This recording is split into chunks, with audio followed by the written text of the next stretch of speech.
Hi there, welcome to our English. If you are eager to improve your English skills, this is the perfect place for you. Don't go anywhere.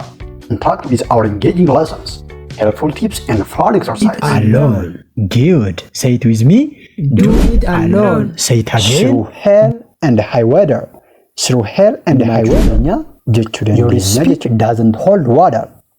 Your speech doesn't hold water.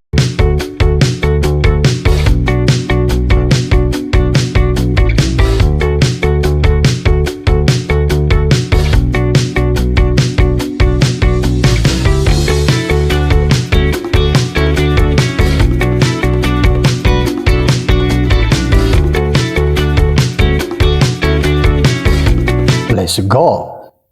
Have turned a blind eye to your bullying behavior to prolong our friendship. I've turned a blind eye to your bullying behavior to prolong our friendship. Tokko tokkootiin mi'a ilaalu gaggabaabsine. I've turned a blind eye. I have turned a blind eye jechuun osoma arginu akka nama hin agarre takka takka jireenya guyyaadhaa gara guyyaatti jiraannu keessatti argee man dhiisee osoma argu akka nama hin argineen ta'ee ni jenna. So afaan ingiliffaatiin I have turned a blind eye jechuun akka nama hin argine otoma arginu akka nama hin agarree jechuudha. Afaan ingiliffaatiin osoma argu akka nama hin agarreen ta'e yookiis akka nama hin agarreen callisee man dhiise jechuu barbaan I've turned a blind eye jechuu dandeenya jechuudha. Akka kana jechuu dandeenya jechuudha. Bullying behavior jechuun immoo like a bad behavior nama calliseema nama keessatti of ololu qabu just waa'ee isaa exaggerate kan godhu ol kan kaasu nama keessatti amala hin taane kan agarsiisu fokorsuu minaamni kan baay'isus ta'uu danda'a. Totally amala badaa jechuudha. Bullying behavior jechuun amala badaa amala nuyi hin feene nama argisiisu jechuudha. Yookiis immoo totally amala badaa jechuu barbaan bullying behavior jechuu dandeenya jechuudha afaan ingiliffaatiin. Asuma keessatti kan nuyi fayyadamne phrase kabiraan prolong our friendship. Prolong our friendship kan jedhudha. Kana jechuun immoo hiriyyummaa dheeressuu tursiisuu. Kana jechuun hiriyyummaan keenya akka hin diigamne, akka wal hin dhabne, akka walitti hin buune jechuudha. Hiriyyummaa keenya tursiisuu. Prolong our friendship. Prolong our friendship jechuun akka kanadha jechuudha. So bakka tokkotti sentensiin silaa kanadha jechuudha.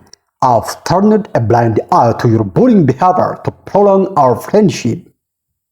Hiriyyummaa keenya tursiisuuf akka nama hin agarreen ta'ee dhiisee amala keessa badaa sana hin dhiifamu ture. Sifaana jiraachuun ni ulfaata ture waan salphaa miti garuu osooman argu akka nama hin agarree osooman itti dhagahamu akka nama hin dhagahamne tan callisee dhiise. Kun maaliif hiriyyummaa keenya tursiisuuf akka nuyi walitti hin buuneefi jechuudha. So afaan ingiliffaatiin I've turned a blind eye to your bullying behavior to prolong our friendship. I've turned a blind eye to your bullying behavior to prolong our friendship jechuu ni dandeenya jechuudha. Akka kana jechuu ni dandeenya jechuudha. Great. Do you have any question? No. Is it clear? Yes. Wow. Great. Let's proceed to the next. Isuma kana immoo I can't put up with your bullying behavior anymore. I can't put up with your bullying behavior anymore. Naa ol kana booddee dadhabeera. Amala keessa badaa amala keessa hin taane kana faana itti fufuu hin danda'u. Si faana itti fufee jiraachuu hin danda'u. Jechuu barbaanne immoo I can't put up with your bullying behavior anymore. Jechuu dandeenya jechuudha. I can't put up jechuu dandeenya jechuudha. So I can't put up with your bullying behavior anymore. I can't put up with your bullying behavior anymore. Yoo jenne hin danda'u. I can't hin danda'u. Put up with your bullying behavior. Amala keessa kana faana turuu si waliin jiraachuu hin danda'u. Anymore kanaa ol yookiis kana booddee jechuudha. Akkas jechuu dandeenya jechuudha. Sooner or later, you will be a fluent speaker of English. Sooner or later, you will be a fluent speaker of English. You will be a fluent speaker of English. Meesti kanas tokko tokkoon aanaan. Sooner or later jechuun guyyaan isaa yeroon isaa gabaabbatus dheeratus. Sooner or later kan jennu kana jechuudha. Pronounce yeroo goonu sooner or later guyyaan isaa yookiis yeroon isaa gabaabbatus dheeratus jechuudha. Good. Fluent speaker of English. A fluent speaker of English.